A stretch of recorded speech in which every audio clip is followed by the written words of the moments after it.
అంటే స్పీకర్ గారిని అడుగుతా ఉన్నా, మీరు వినట్లేదా స్పీకర్ గారు?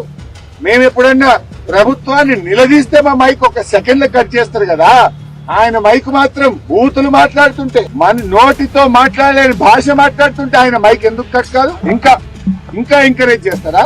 ఆడవాళ్ళ ఆత్మగౌరవాన్ని, మాతృమూర్తులు కన్న తల్లుల ఆత్మగౌరవాన్ని దెబ్బతీసే విధంగా ఆయన మాట్లాడుతుంటే మైక్ కట్ కాదా? హైదరాబాద్ లో తిరగనియా అంటే అయ్యా జాగిరా, నువ్వెవడు హైదరాబాద్ లో తిరగనియా అని చెప్పడానికి? అంటే ఈ రకమైన భాష మాట్లాడితే రేపు హైదరాబాద్ బ్రాండ్ ఇమేజ్ దెబ్బతినదా? ఈ భాషతో హైదరాబాద్ లో పెట్టుబడులు వస్తాయా? ఈ భాషతో హైదరాబాద్ ప్రతిష్ట పెరుగుతుందా? ఇదా తెలంగాణ కోరుకుంటున్నది? ఇదా హైదరాబాద్ ప్రజలు కోరుకుంటున్నది? ఈ విధంగా మేము నడిపామా గత 10 సంవత్సరాల్లో? Is it right? దీన్ని ఏ ఒక్క మంత్రి మాట్లాడాడు? ముఖ్యమంత్రి గారు ఆపరు. ఇలా ఆ సభలో ఉన్న బీజేపీ నాయకులు మాట్లాడరు. ఇలా ఇద్దరు కలిసి ఒకటైపోయిన పరిస్థితి. बड़े भाई छोटे भाई एक हो गया, दोनों मिलके एक रास्ते में चल रहे. अदानी ने हैदराबाद तेस्तारట, ఇద్దరు కలిసి